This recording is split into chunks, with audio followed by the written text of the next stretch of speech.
Good morning, everyone. Can everyone hear me? Is everybody volume okay? Thank you, Heather. Good morning. I'm Ann Moore Sparks, and welcome to the annual membership meeting. I'm the president and CEO of the Danville, Pennsylvania County Chamber of Commerce. It's my pleasure to be here this morning, and we are recording this meeting so our members can experience this on their own schedule. We'll also be posting this to our website, dpchamber.org. Today, we will review accomplishments of 2022, meet your Chamber Board of Directors, give you the first look at our new strategic plan, and look ahead to 2023. Sonia Ravindranath, Sonia, help me.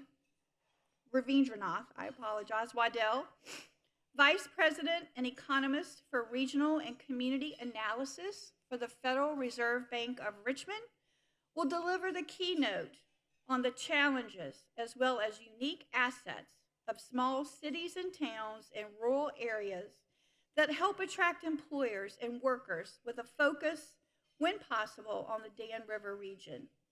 But I first want to thank our sponsors. Thank you to our presenting sponsor, Comcast Business, to our signature sponsors, JTI, Gateway Health, Sova Health, Danville Community College, and the Danville Community College Educational Foundation, and to our event sponsors, Marlowe Services and Elite Pest Control. John Holzhauser with JTI will now come forward and say a few words and introduce our first speaker. John?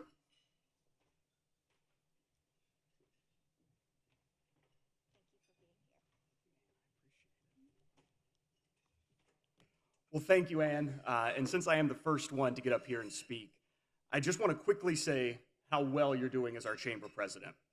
I've had the pleasure of working with you a few times now, including as a coworker, and I know your passion for this area. You're an amazing asset and an advocate for our region, and I cannot wait to see how you continue to grow this region. So thank you, Ann.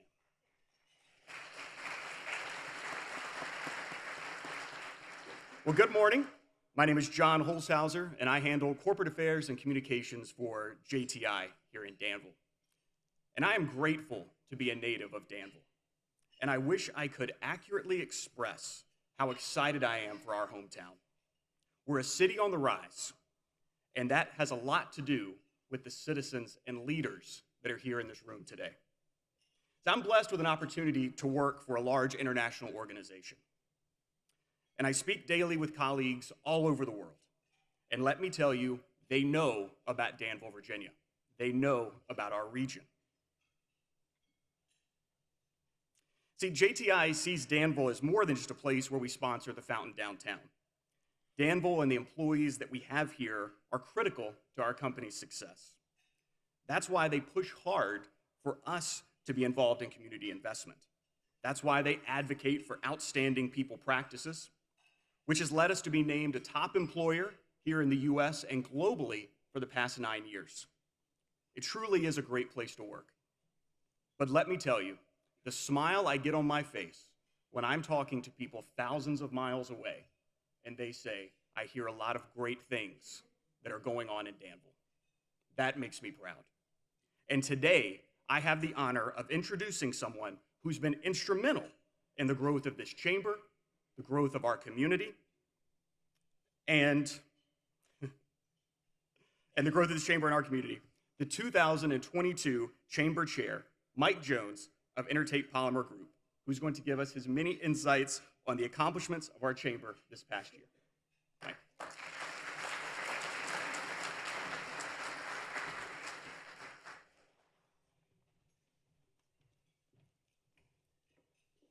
So thank you, John. We appreciate your commitment to the Chamber and its members.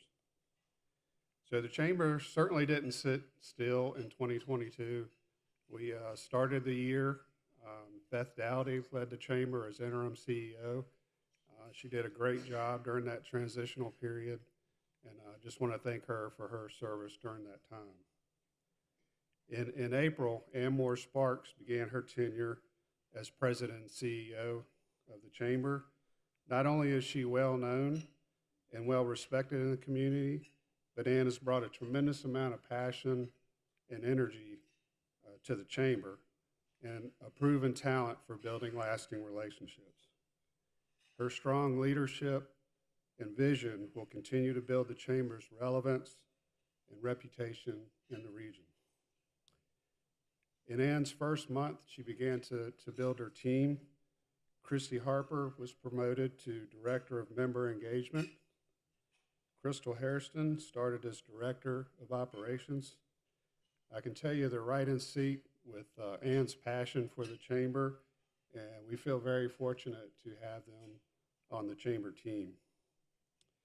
Now that the Chamber is fully staffed, you can expect even more dynamic programming and resources from the Chamber. Not only does your Chamber have an excellent staff, but the Chamber is on solid financial ground. In 2022, the Chamber sold its former office in Blair's and invested the funds from the sale with the member financial institution. The investment will ensure long-term financial growth that will positively impact the Chamber going forward. And of course, the board will continue to monitor that investment going forward. In the summer, the Chamber Board of Directors and its staff engaged in a strategic planning process to provide a roadmap for the Chamber for the next 4 years. The first step was surveying our members, leadership, and community stakeholders to understand, what you expect and need from the Chamber. Your feedback was critical to developing the vision and mission of the Chamber. That vision is to be recognized as the premier advocate for business and industry in the region. Your advocate. Our mission is to support and engage business and industry through high-quality resources and relationships. Resources and relationships that you can use to be successful. You will hear more about these, the highlights of our strategic plan a little later in the program. The last couple of years were challenging for everyone, and the Chamber was no exception. The COVID-19 pandemic and changes in leadership impacted our ability to do what we do best, connect our members to resources and relationships. That all started to improve in 2022. Membership is rebounding, especially as in-person events have resumed. Your Chamber is gaining momentum every day and will continue to provide members with information, connection, and resources. As Danville and Pittsylvania County move into a future brighter than any of us expected, the Chamber will be ready to support new and existing members by being the voice and advocate for business. None of this would have been possible without you, our members, and I want to thank you all for being a Chamber member and supporting its mission. The Chamber has a vital role to play in making our community a great place for you to do business. It has certainly been an honor and a privilege to serve as the chair of the Board of Directors. I'd like to now recognize our innovation partners, all of whom are recognized leaders in the business community and understand that the Chamber is an effective vehicle for helping position Danville and Pittsylvania County as one of the best examples of resilience, perseverance, and reinvention in Virginia. The partners are, and please stand when called, Sova Health, the Institute for Advanced Learning and Research, Averett University, American National Bank, Dewberry and Davis, Caesars,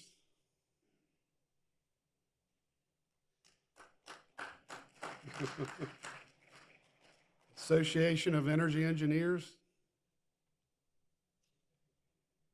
Blue Ridge Fiber Board, Centrum Medical Group, Columbia Forest Products, Danville Community College,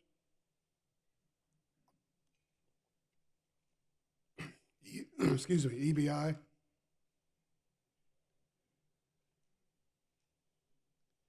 First Citizens Bank, First National Bank,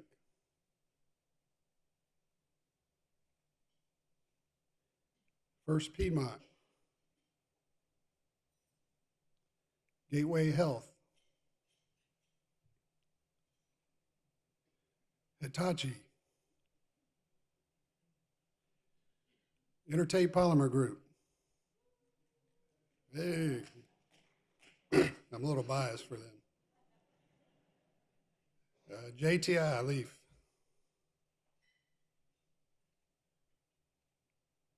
Thank you all. We also value our media partners and thank them for showcasing our members and helping tell the Chamber's story throughout the region. So thank you to Danville Register and Bee, Lakes Media, Piedmont Broadcasting, and Chatham Star Tribune. And finally, I'd like to recognize our outgoing board members for their 6 years service. When I call your name, please come forward to accept a token of our appreciation. Janet Holly, I don't believe Janet's here today, so we will give her her award and thank her for her service. Alan Larson, Sova Health.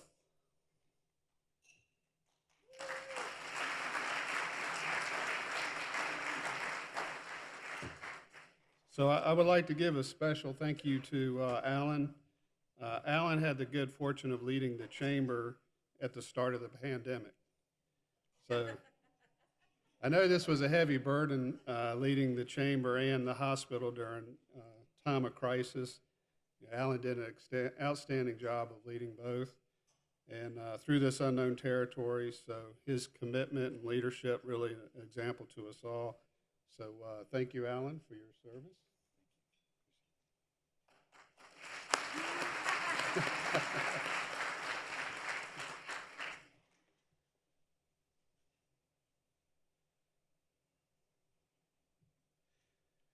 Also, if there are any former board members, please stand to be recognized.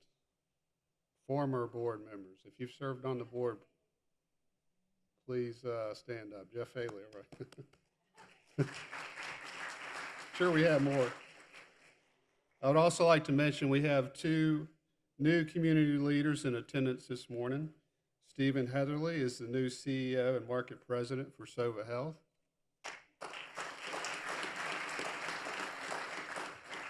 And Mark Funke is the new Vice President of Workforce Services for Danville Community College.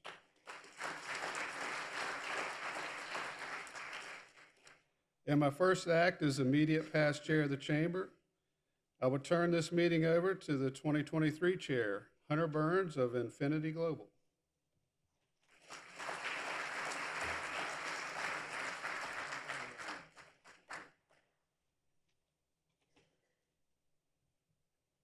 I don't know if y'all noticed, but he was getting choked up because he's so sad. He has to leave. I thought he was going to have to bow out early, and I was going to have to take over. We would really like to thank Mike for his service. He's done a tremendous job. I have the privilege of following Alan, who you saw there, and then I'm sure John's here somewhere, John Settle, and then Mike. So if I mess it up, it's because I wasn't paying attention. They've all done a great job. Mike, we'd like to thank you very much for your service. Sir?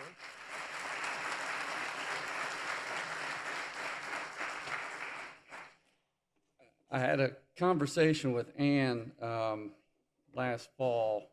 She said, well, as things are approaching, we need to talk about next year. And I said, yeah, I hope Varun is ready to help out a lot because he'll be next, and that Mike is not going anywhere because I will need both of them as we chart this path onto a new future. I'm very excited, and I'm not in this alone. We've got a great board of directors, and I'd like to recognize them now. I just mentioned Varun. If you'll stand up, Varun Sadana. He is the chair-elect. He's with the Launch Place. And if all of y'all will stand, Shannon, you can stand again because he's a former and a current board member now.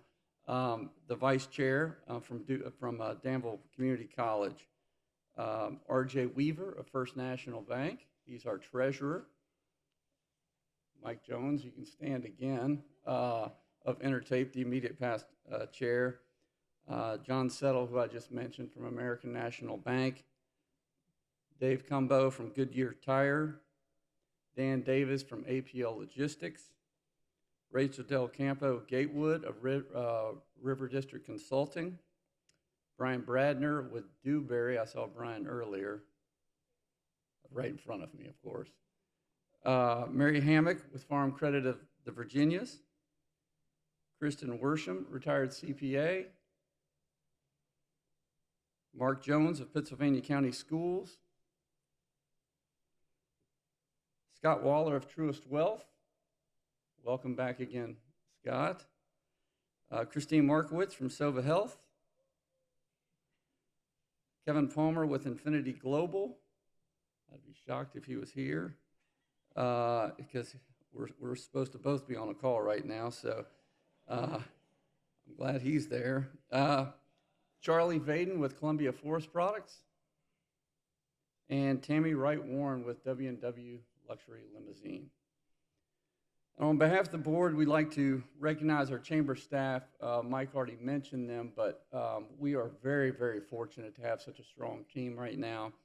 Ann and Christy were carrying all of the load for quite a while, but Christy Harper is our Director of Member Engagement. We were very fortunate to pick up Crystal Hairston, the Director of Operations, and of course, y'all know our wonderful President and CEO, Ann Moore Sparks.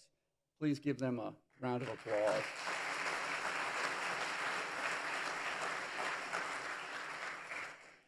Mike mentioned earlier that we completed a strategic plan last year as we move into this post-pandemic world. And I firmly believe that this plan positions the Chamber to support the business community and respond to the needs of the members during this time when our region is rapidly growing. The plan is built on the Chamber's values: be excellent, act with integrity, embrace individuality, focus on collaboration, be an innovator, and perhaps, most important, provide value. The plan has 4 priority areas: business advocacy, business support, leadership development, and brand sustainability. There's more information about the plan, and it can be found in the annual report, which you can receive as you leave today, or you can find it on the Chamber's website under About the Chamber. So enough about the Chamber for now. We thank you all for being here, but I'd like to introduce Nathan Doherty of Comcast Business, and he will introduce our presenting speaker. Comcast Business is our presenting sponsor today, and we thank them for their support. And now Nathan will say a few kind words.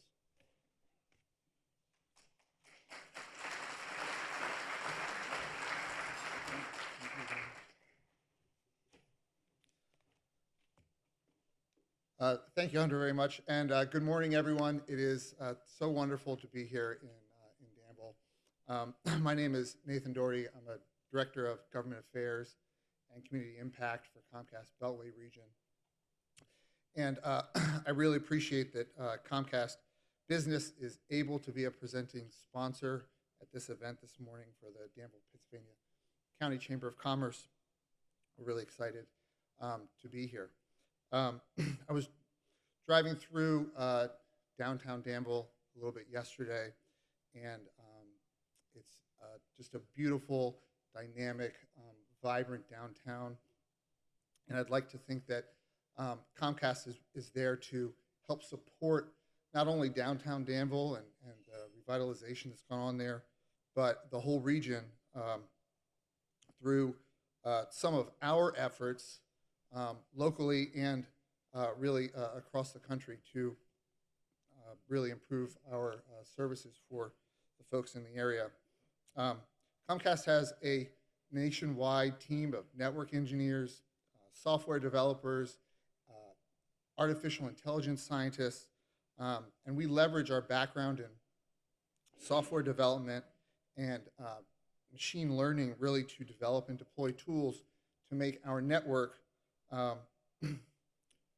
adaptable.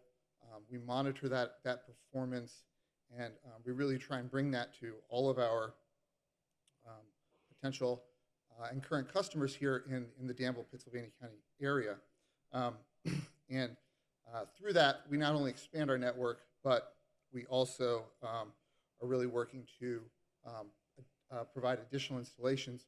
We've been able to provide those to hundreds of local businesses over the past few years. So Comcast Business has a very strong commitment to provide a backbone in order to offer these really great products that we have, the best services, and really provide excellent customer support for our businesses today and those in the future. And hopefully that will help drive continued economic expansion in the area.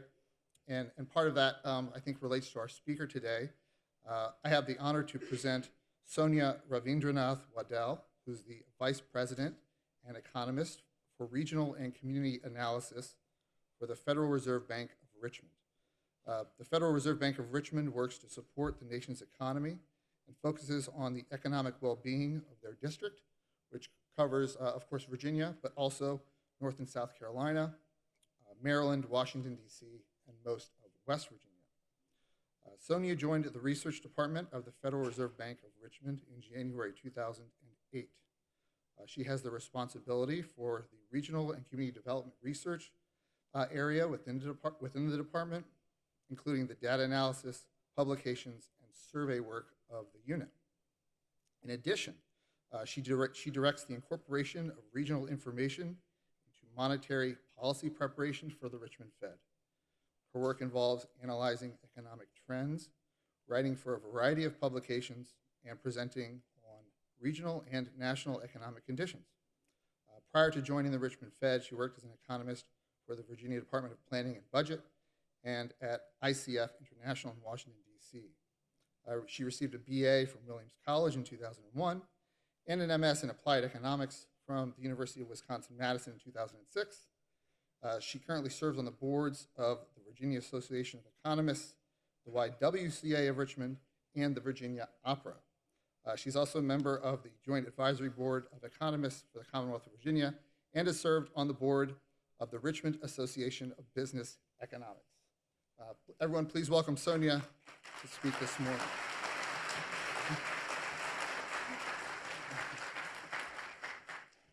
Thank you so much, Nathan. I should have checked with the... Oh, perfect. Okay. Okay. That is usually something that I would check before standing up in front of 250 people. How are the slides going to be advanced? So thank you so much. Thank you for that introduction, Nathan. Thank you very much for having me here. It's so nice to be back in person at events. I think I did speak to the Danville Chamber virtually a couple of years ago, but it's really nice to be here in person. So as some of you might be aware, we are in the middle of a period around a Federal Open Market Committee meeting when I can't actually talk about the economy. So I will defer questions about, say, GDP or employment to 10 days from now, and if you'd like to, email me or call me, please do so.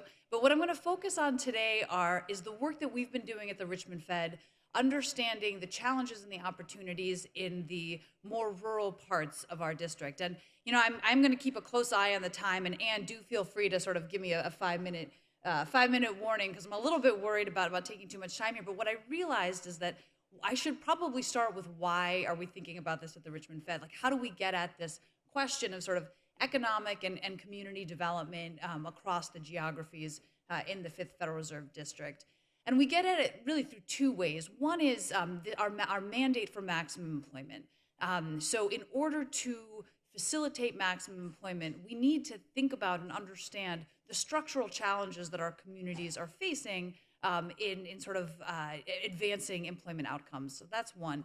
And then the other is our mandate that came through the Community Reinvestment Act in the 1970s to understand the landscape of low to moderate income communities. And in the 5th District, and I think this is true in the U.S. as well, some of the areas where we see the most people not sort of incorporating into the economy, in the way that we might want to see, are the most urban areas and some of the less dense or the more rural areas. So that's kind of how we get at this. So I'm going to start with some definitions, right? So how are we defining rural? And this is something, by the way, that we've been. So I started at the, as Nathan said, at the Federal Reserve Bank of Richmond in January of 2008, so 2 months before Bear Stearns collapsed.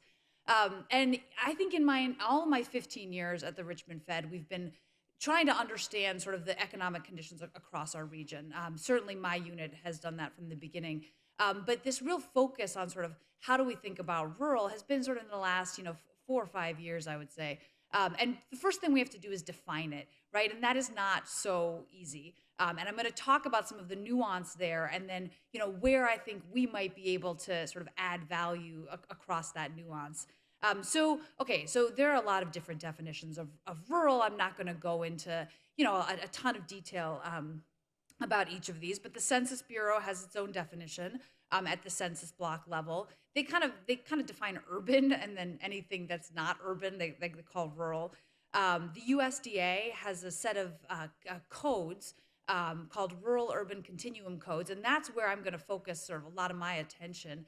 That looks at adjacency to metro areas and size in order to determine whether an area is considered rural. Of course, we can think about metro versus non-metro and the definitions from the OMB. And then, by the way, this is not comprehensive, right? So there are a lot of other organizations like the National Center for Health Statistics or individual states that sort of do their own definition of rural and urban, or their own categorization of geographies. But some researchers at Purdue University developed an index of relative rurality that kind of looks at population or density, remoteness, sort of how built up an area is to define rural. Now, each of these has their benefits and their costs, right? I mean, the Census Bureau one is cumbersome; it's not updated regularly. So the reason why we really focused in on the second one, those USDA codes, is because it was a categorization that we can work with other data, and you'll sort of see that come through in the next couple of slides. So, would you call Danville rural? This is a question for this group. I'm going to incorporate some information about Danville here. I do not pretend that I am in any way the expert on Danville in this room. So anything that I say that you all are like, hey, I think that really fits, how we think about our community. I would love to hear that and have that conversation. But so on this slide, I know it's a little hard to see, but that the bottom axis, or the horizontal axis, are those RUCC codes. So 1 would be the most urban, and 9 would be the most rural. And then the vertical axis is that index of relative rurality that's developed by those Purdue University researchers. And for them, the higher you are, the more rural you are. And so the lower you are, the more urban you are. So you can see that by their definition of rural, you can have sort of the more rural areas in that sort of RUCC1 code. So that RUCC1 are the largest metro areas. So, New York City would fit into that. San Francisco would fit into that. Richmond would fit into that. But there are a lot of areas of Richmond that are not really highly dense, right? So they're a part of the metro area because of the commuting patterns. My favorite example now, just because I was there a couple of months ago, is Currituck County, North Carolina, right? Which is a part of the Virginia Beach metro area. But when you drive out there and when you talk to people and sort of learn about the community, they really are sort of a rural community, but they are defined by some of our definitions as the most urban that you can get. And I'm guessing that if you look at this chart here, they're definitely going to be in 1, and I'm guessing they're going to be pretty high on that rurality index. Virginia also does create a challenge. So if you look at Danville in Pittsylvania County, the way that we define independent cities means that most of our cities are going to be called urban by that index of rurality. Even though if you look at sort of that whole area, which is the way the USDA does it, you know, Pittsylvania County and Danville would be sort of categorized in the same way. Okay, so let me go to the next slide. So, you know, from now on, I'm going to pretty much focus on these USDA codes, but I wanted to present that just to recognize that there are pretty stark differences even within the categorizations that we're using. Okay, so the way that we started talking about this 1 and 2 versus 3 through 9, and I cannot promise you that 5 years from now we're going to talk about this in the same way, or even 2 years from now. But we started talking about this 1 and 2 versus 3 through 9. So 1 and 2 is how we're defining urban, and then 3 through 9 is how we're defining the sort of rural or smaller towns. So basically, it's non-metro counties, so counties that are not in a metro area or are in metro areas with fewer than 250,000 people. So by this definition, if you look at Virginia, and so this is the entire 5th district that you see here. Most of my slides going forward are going to be focused on Virginia. If you look at Virginia, you know, urban is really just Richmond, Virginia Beach, you know, the Northern Virginia area, Roanoke, Lynchburg, and Kingsport, Bristol. So everything else, you know, Charlottesville would be considered rural small town by this definition. Blacksburg, Harrisonburg, Winchester. And so it's important to keep that background as well. And again, I'm going to get to sort of why I think this provides an opportunity, but you know, you can't look at, say, an RUCC code 3, right? And say, okay, so, you know, these communities are all the same and their opportunities for development, either economic or community, are all the same, right? We cannot all be a Charlottesville, right? I mean, Charlottesville has UVA in a way that no other place has UVA. So I just wanted to sort of keep that in mind. And, you know, there's also like the Northern Neck, right? Might be categorized similarly, but like there, you know, that's a whole different sort of development opportunity. You know, it's kind of a beach town. There are a lot of second homes up there, which is very different from Southwest Virginia, right? Which is very different from where we are right now. So next slide.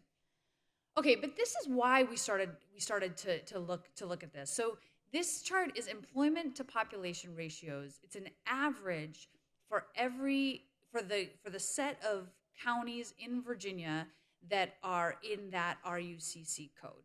And you can see that, so this is the share of people who are living in an area who are working.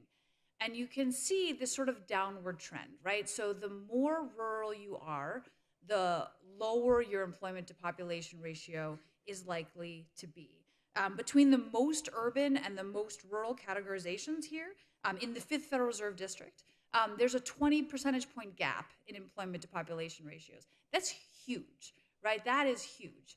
But in the next slide, you can see the variation, right? So, and this is true no matter how you define rural. Again, I'm sticking to these USDA codes for now, but you know, so each of these light blue dots represents a different county or city.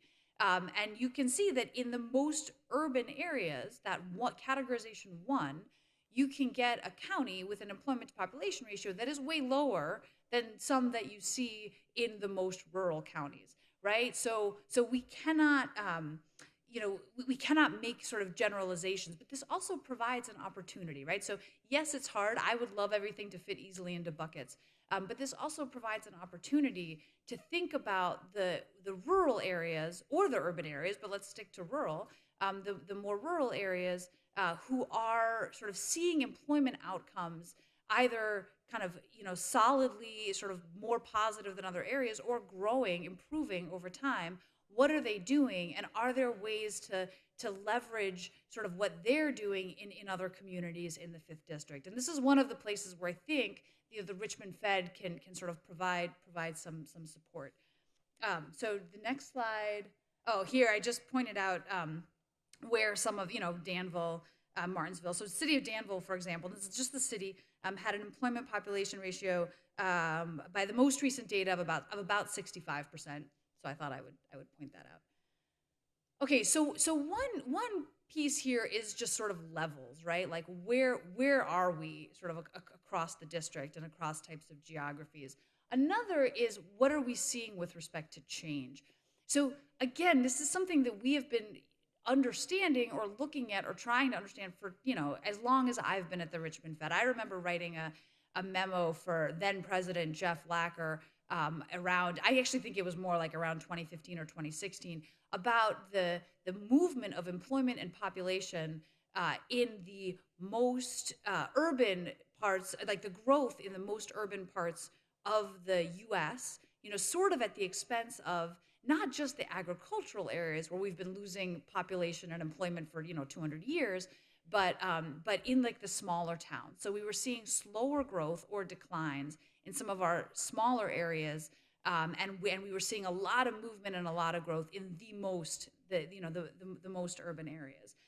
So this chart shows over the last 10 years, so 2010 to 2020, employment growth and population growth. So that light blue are the growing areas. So the areas that have seen both employment and population growth in the last 10 years. The dark blue is the shrinking areas. And again, this is just Virginia. And you can see from this chart, and it's, this chart's a little difficult, right? Because I'm sure you can't see this at the back, but if you look at like RUCC code 5, that is exactly one county in Virginia, right? So we got a kind of a small sample here, but this is much more stark if you look at sort of 5th district data or sort of the U.S. as a whole, that we are more likely to see shrinking counties and cities in our more rural areas or our smaller towns than we are in the more urban areas. So in the next slide, again, though, diversity, right? So this is that same data, but it's just plotted, and each dot is a county. The orange ones are how we're defining rural, and the blue ones are the urban ones. So to the extent that we're in that top right quadrant, you have both employment and population growth. If you're in the bottom left quadrant, you have both employment and population decline in the last 10 years. And in fact, Danville, if you look in the last 10 years, which was sort of surprising to me. So I first came to Danville in 2009, and then have come about every couple of years, I would say since then. Now it's been since pre-COVID. I mean, I guess I was virtually in Danville in 2021, but actually physically here, it was before COVID.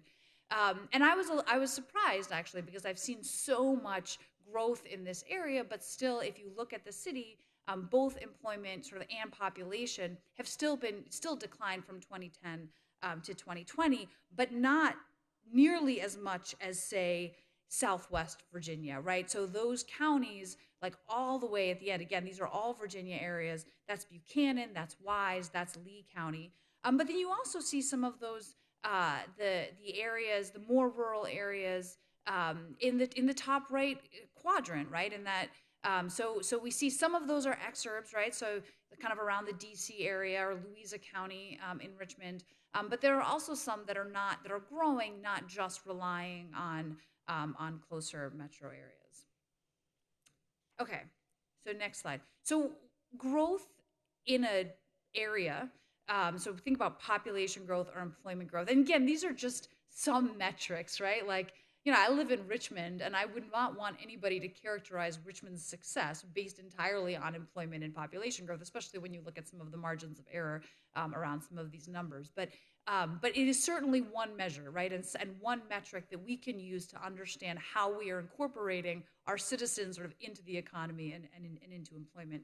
So one factor here is not just what's happening in that community, but how connected that community is to other communities. So this map is based on a paper that was written, or an article that was written by some of my colleagues who looked at commuting patterns and who are looking at sort of outflows and inflows. So if you have a group of people living in an area, how many of those people are working in that area and how many are working outside?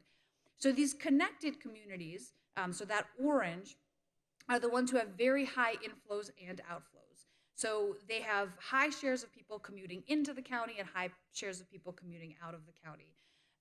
So these are counties that are taking advantage and potentially have further opportunities to grow and increase their productive capacity by integrating sort of what they're doing into the surrounding areas or with the surrounding areas. The bedroom communities, so that's the blue, the darker blue. Those have sort of low inflows but high outflows. So those are people who are living in those communities and then working outside of those communities. And again, that's like, we see a lot of that in the DC area or around major metro areas. Employment centers, and that's the red, and this is what Danville falls into, are sort of the opposite of a bedroom community, right? So they're communities that have a lot of people coming into work from the outside, and a smaller share of people who are commuting out of the county. So here you have sort of opportunities maybe to expand what is happening in that county to pull more, or in that area to pull more people into that employment center, into work in that area. And then the last category, which is some of the areas surrounding Danville and Pittsylvania County, are the intra-county commuters. So these are people with low inflows and low outflows. And these are, so you could, some of these communities are just economically self-sufficient, but some of them are sort of disadvantaged, because they're not as connected to the regions. And this is sort of where sort of regional cooperation and development opportunities come in. Now, Virginia, again, is a little bit weird here, right? Because because of the way that we define cities versus counties, like if you look at Danville and Pittsylvania County, in North Carolina or in South Carolina or Maryland, they would be one entity, right? So we might see much more of sort of that intra-county commuting. Most of the cities in Virginia end up being employment centers, just because sort of that's how we've made those definitions. So like I said, Danville's an employment center. 73% of residents in Danville actually work in Danville. So this is high, and maybe this, is one area that presents an opportunity. Okay, so next slide. So, one of the big question that we've been asking is, what are the things that keeps workers on the sidelines? So, as a little bit of background, and again, I'm waiting on that 5-minute mark. So at the Richmond Fed, we have a team of people. My space is sort of a team of analysts, right? I've got analysts, I've got some economists, I've got our survey work, but we also have a huge external engagement arm. So some of you might have come into contact with Renee Haltom, who is our regional executive for Virginia. We have one in North and South Carolina, and one for Maryland and West Virginia as well. And we have a community development sort of engagement arm as well. So when I talk about sort of what we've learned, it's not just from the data or the surveys that we do, it's also from people that we have on the ground who are coming to a chamber event, and talking to businesses and to sort of nonprofits and foundations and anybody who's operating in that region. And we've sort of categorized the challenges to kind of growing employment or population into two areas, right? So one is skill barriers, so education and training, and then the other is non-skill barriers, right? A lot of people struggle to work or are not working because of childcare, right? Because of health issues or lack of access, close access to healthcare. Infrastructure, so housing is one that we've been hearing about and talking about a lot. Transportation, broadband access. So, the solutions to, the sentence here is that the solutions of any of these tend to be harder in rural communities. I'm not so sure that's true, actually, but I think they're different in rural communities, right? Like I've said over and over again that getting from Church Hill in Richmond, for those of you that are familiar with Richmond, to the far west end for a job can be as challenging as getting from one county to another in Appalachia, right? But the solutions might very well be different, right? Because you can imagine a public transportation system in Richmond that could facilitate a lot of movement of people for jobs, which would be much harder in a lot of the markets that we look at in say, West Virginia. So I think the solutions are different. Are they harder? I feel like if they were that much harder, we would have solved them in urban areas, right? So maybe they're just hard everywhere. But so in the next slide, this is a key one. So again, I'm not going to spend too much time on the next two slides, but and I know that this is an imperfect slide, right? So the green here is basically having finished high school, or having done education beyond high school. I'm sorry, and the blue are sort of getting to graduating high school or not graduating high school, and the share of people who have gotten a bachelor's or who have some college or an associate's degree is much higher in urban areas, in most urban areas, again aggregated, than in rural areas. So why does this matter? I mean, why do we even pull out a bachelor's, right? Because there are so many jobs. You know, we've talked about this a lot, sort of throughout the country, and certainly in my work. You know, there are a lot of jobs that don't require a bachelor's. Well, the more education you have, the more insulated you are from business cycle shifts, and the better your employment and income outcomes are over your lifetime, sort of no matter what, right? So right now, I'm going to say this one thing, and I know this is being recorded, so I'm being careful, but we have a 3.7% or 3.5%, whatever our unemployment rate is. I think maybe 3.4. It's the exact same as it was in February of 2020. So this is good that I can't remember the exact number because I'm not supposed to be talking about it anyway. But the unemployment rate for people with a bachelor's is 1.9%, right? So you're just likely to have a lower unemployment rate and higher wages the more education that you have. And this is true for an associate's degree, a master's. The joke in my department is that once you get a PhD, your employment outcomes worsen from a master's, which I think actually might be true, but let's not, I won't go there today. And then during a downturn, the one rule of thumb is that for each category of education, unemployment will double. But going from like 2% to 4% is a whole different story than going from 8%, which I think is around the unemployment rate that we have, you know, with a high school degree, to 16%, right? Completely different world. So again, don't quote me on those numbers, and I shouldn't be talking about them anyway. But you know, education absolutely matters to aggregate labor market outcomes. Okay, so the next slide is broadband. You know, we need broadband. I'm sitting at a table with Comcast here, so I feel like I'll turn this over to them. So let me go to the next slide. So then we get into, you know, what are the opportunities? And this is where, and I would love to talk more about this and get your opinions on sort of where the Richmond Fed can provide sort of help within our communities. But one of them is looking at the different categorizations of assets that we see in our communities, all of our communities, urban, rural. We want to take advantage of our assets in order to grow, right? So what is Danville? We already know Danville's an employment center. You have a relatively young population compared to a lot of the surrounding areas. So you have a median age of about 41 compared with about 46 in Pittsylvania County. And then some counties with really high employment to population ratios in rural areas actually have a much higher median age. By this categorization that comes from the Urban Institute, you are diverse and institution rich. So this is actually true for a lot of Virginia, which maybe go to the next slide. So you can see for much of Virginia, they're sort of categorized into this institution rich. We're categorized into this institution rich category, right? Which, you know, access to built capital, they look at commute times, they look at affordable housing supply, cell service coverage, access to broadband, access to fire stations, emergency response centers, transportation, highways.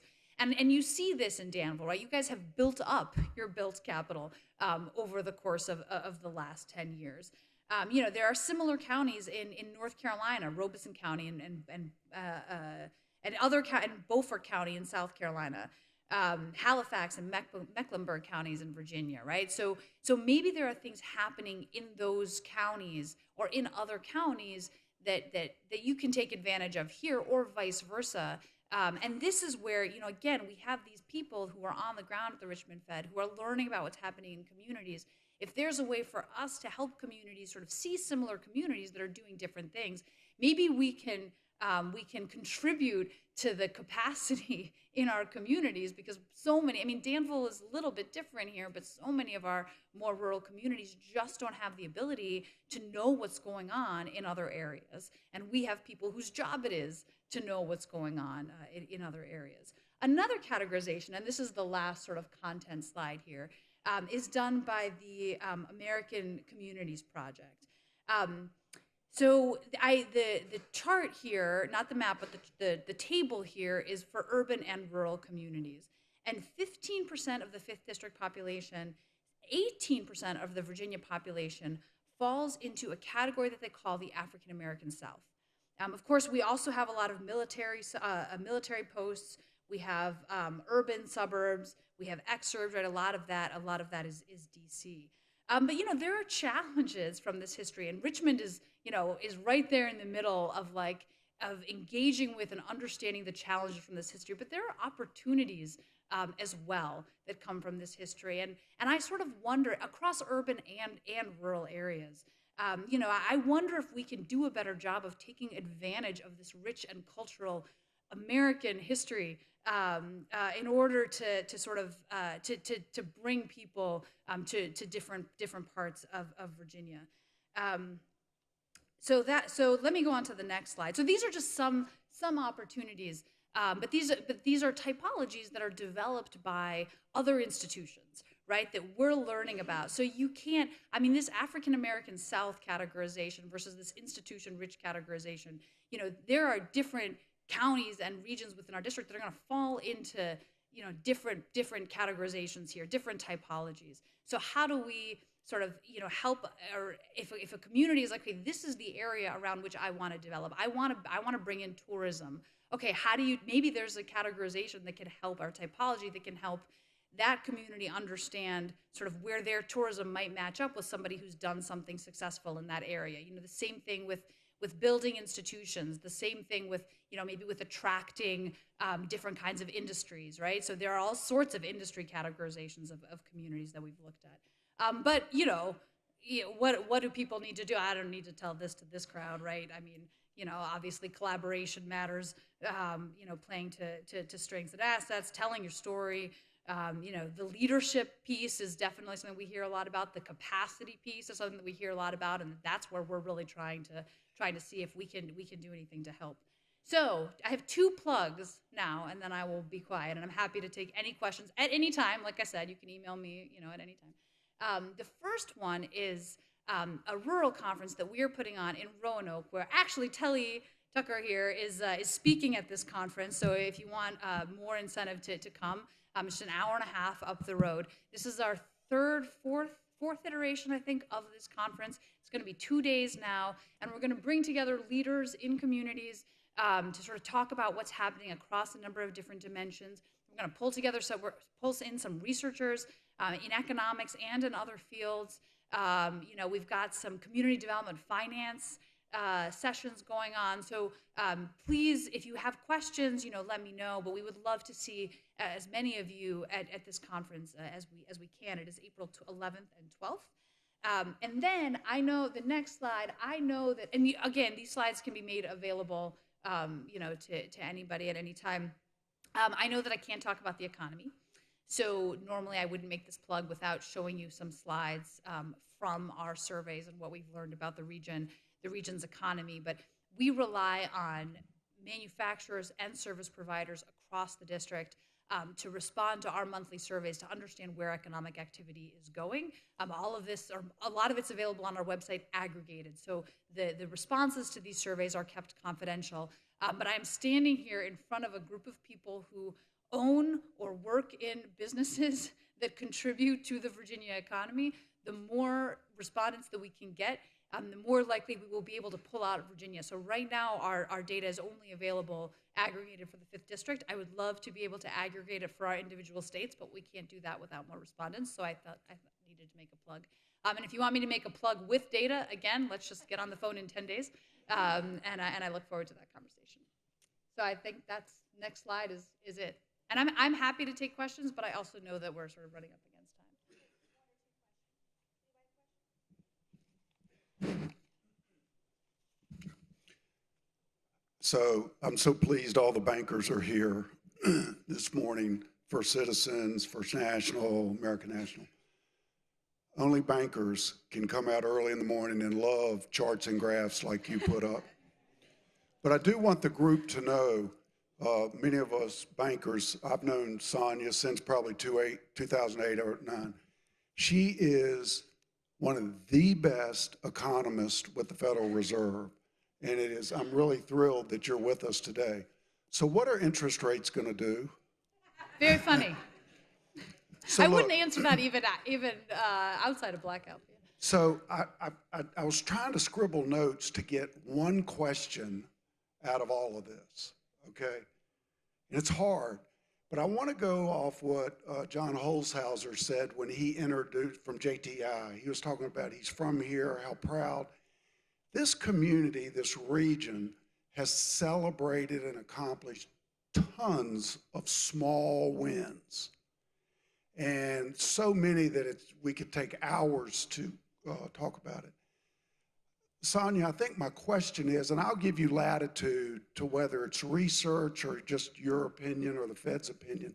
One thing you did not speak about, what I believe the next crisis this community is going to face because of all the success.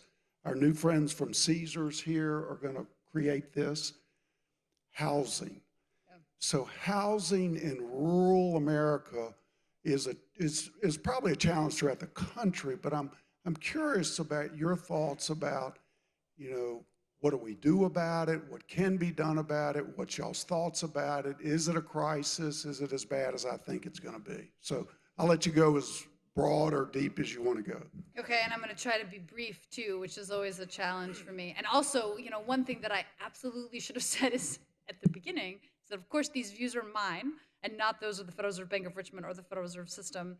My joke is that I should get that tattooed on my head so I don't so that I can, forget to say that and not worry about it. So when we look at 2023, so housing is something that we've been hearing about across markets, urban and rural. We've been hearing it much more in rural, I think. I mean, this could be sort of who we have out there listening, but I think in the last, say, 7, 8 years than we did or maybe 5 years than we did prior to that. And then in the last couple of years, with the cost of construction having done what it's done, with the challenges finding workers, the costs of building have gone up. And so being able to build at a cost that you can then sell what people are able to buy is a challenge too that I know a lot of private developers and people in construction are facing. We've had some solutions to this in our history in the U.S., like company towns, and we've kind of done things like that. I don't know if that's the direction that we're going in, but one of the 3 areas that we are really trying to focus on in sort of our research and analysis and our engagement in 2023, and we've just done our strategic plan and our goals. Our housing is one of them. Another one is community colleges and understanding their role, not just in workforce development, but also as anchor institutions. And the third one is community development finance. So I think housing we have, even in our urban markets, underbuilt housing. I mean, like I said, I started at the Richmond Fed in January of 2008, and we have only just in 2020 gotten back to, by some metrics, construction levels that we saw in the 90s, right? So, I mean, forget comparing to 2005. You don't want to compare to 2005. But maybe you think like the 90s is a benchmark, and we have not been building at that rate. So I think that this is absolutely a challenge and something that we're going to have to work together on. And I think hopefully a year from now, or possibly even in April, we'll be able to say a lot more about sort of what the numbers are telling us in terms of gaps, or like estimating sort of gaps in housing, because you don't want to just estimate the gap for the existing population. You also have site selectors and potential employers that are looking at areas and they want to invest in or kind of put their site in an area with a workforce. Well, the workforce can't be there if there's no housing for that workforce. So not only sort of understanding what that gap is, but also, finding creative ways that, these small wins that people have sort of engaged in to sort of solve this problem, even in a small way, and then figure out how scalable that is. There's all types of studies about housing, and I know we don't get to order up what we want from the Fed, but if y'all ever had a little extra time and wanted to do kind of that study on this area of housing, because of all the success we've had, I think would be very valuable. Yeah, and I mean, actually, that's a really good idea. I mean, so do we want to just focus on one community? It's not a bad idea to think about using one community and then seeing to really understand sort of the dynamics in that community, and then see sort of how other communities fit with it. Maybe we pick Danville and then someplace in South Carolina or something, but that's actually an approach that maybe we should consider taking. So I appreciate that comment. Are there any other questions of Dr. Wallace?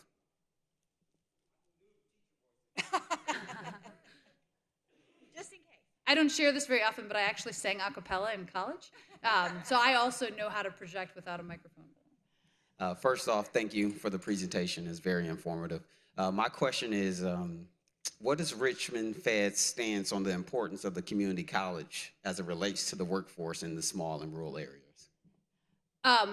So we feel very strongly so in fact, I don't know are you all, I should know this, participating in our community college survey? Have you heard from VCCS at all? Okay, so you have, okay, Laura Ulrich then possibly, excellent. And I know we had some representation at a rural conference last year. So community colleges are critical across types of geographies, right? I mean, you all, supplement high school education. You provide a way to get to a 4-year institution. You provide certifications, associate's degrees. You connect with employers to sort of facilitate that the development of skills in the direction that employers need them, which of course then leads into employment. So I think critical sort of across the board. One of the things that, this is not for you all, but sort of for the larger group, one of the things that community colleges have been suffering from is just a lack of data, understanding sort of even basic sort of graduation rates or completion rates in a way that makes sense for community colleges. If you're serving high school students, a completion rate is not going to fit what IPEDS collects for liberal arts institutions, like 4-year colleges. So we need data, first of all, to tell the story of community colleges and to help you all figure out where the gaps might be. So we've actually have embarked upon a pilot community college survey. We've had 10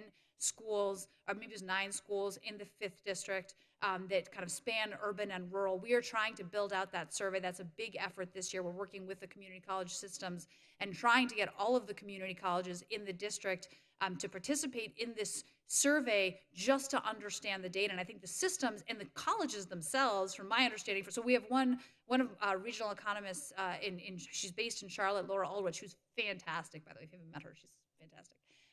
But so she's been sort of, kind of working on this project. And what she's hearing is that community colleges really want to do this because you all need that data too. And yes, you have to pull together the information to be able to fill this out, but then, we can aggregate it and sort of, and help to tell that story. But the other piece, I think, that we sometimes can get lost in the story of community colleges is your role as anchor institutions in rural communities. And that is kind of different from urban communities, right? I mean, community colleges play a role, as you all know here, but as a lot of our communities know, in less urban communities, sort of as an anchor institution, with buildings that can be used for different purposes, or with highly educated people who are working and engaging in the community, and for students of all levels. As again, you all know here, I know you've done a lot across the education spectrum. So we think it's incredibly important. We put Laura on this. She started in 2019 February. By 2019 April, we were like, okay, this is what you have to work on. By 2019, I want to say May, maybe it was more like September, she was like, we just don't have the data that we need to understand, even just outputs of community colleges, much less outcomes. So I'm hoping that this is an area that we can really help to provide value for our constituents in the 5th district, and potentially for the U.S.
Yeah, so maybe the pendulum swung too far.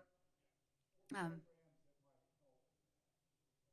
yeah, that's a really good question. I feel like that is outside of my span of expertise. That is definitely something that we hear, sort of locally, the zoning, but then sort of nationally, federally, or even at the state level, the sort of regulations on the building on the lending side is something that we have heard about. I don't know. So, we have a supervision and regulation staff at the Richmond Fed that is kind of looking at banks, right? Not all banks, but the member banks. But they're kind of making their determinations, hopefully, based on the kinds of regulations that you're talking about. Honestly, I don't know if there's anything going on in that space. I know there are other like CRA. I know there are other sort of regulatory reviews and changes going on, but that's something that maybe that we need to have a clamor around. Maybe it is sort of developers or local governments or people that are seeing the challenges that the regulations have created in addressing today's challenges, right? Not 2006, not 2009, but where are we today? So I will take that back. I mean, I will take that back, and I will see what I can find out. But I would also ask that question of basically anybody you see, and maybe over time, we can figure out how to do that. And that's one of the things. So one of the things that we're trying to not just sort of understand what's happening between communities and how do we share information, but also where are the regulatory challenges, right? So like Pell Grants and their connection to certificate programs at community colleges is one. This might be another that we come out with as we work more in rural housing. Hey, these are regulations that are really getting in the way of developing the housing that we need in these communities. And then maybe there's a way to sort of think about that. We don't advocate for that. I mean, we won't do anything about it except maybe write some white papers and try to send them to people who could actually, make changes. Which is what we've done. Some, with the Pell Grant and the certificate program challenge.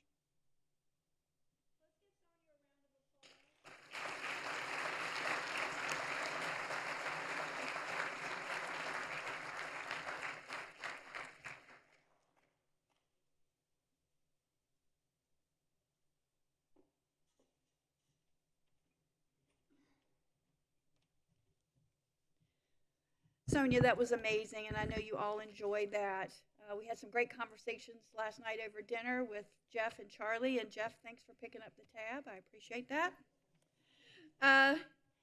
In closing, the future is bright for our region, and the future is very bright for your chamber.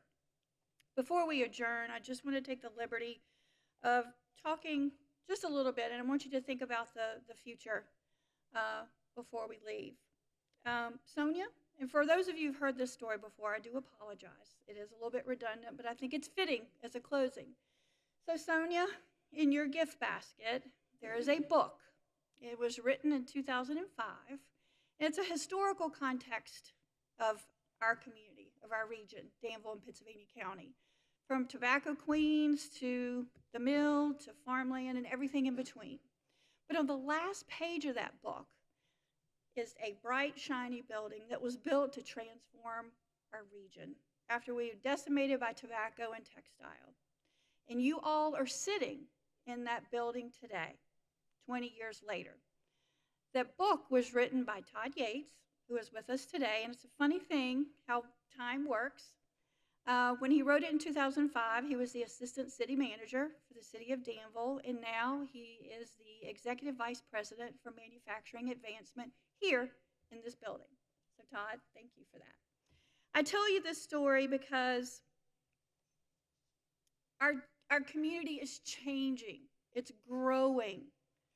It's evolving. It's time to be bolder than ever. It's time to think big. And it's time to change our mindset from the community that could to the community that did. And I challenge you all today, as you leave, to think about Sonia's book And what is the last page in that book going to be in 2043? Before we leave today, I want you to know what to expect from your chamber in 2023. More input on issues, more opportunities to build relationships, better communication, and stronger leadership programs. Thank you to our members for your support and confidence, to our innovation partners who helped boost the Chamber's capacity and impact, to our sponsors, Comcast Business, JTI, Gateway Health, Sova Health, Danville Community College, DCC Educational Foundation, Marlowe Services, and Elite Pest Control. And for all of you for having confidence in the Chamber and joining us today. Please know that your Chamber membership is greatly appreciated. As you leave the meeting today, please stop by the registration table and pick up our annual report. And on behalf of the Chamber staff, Christy and Crystal, couldn't do this without you. I greatly appreciate your efforts and your commitment to the Chamber and our members.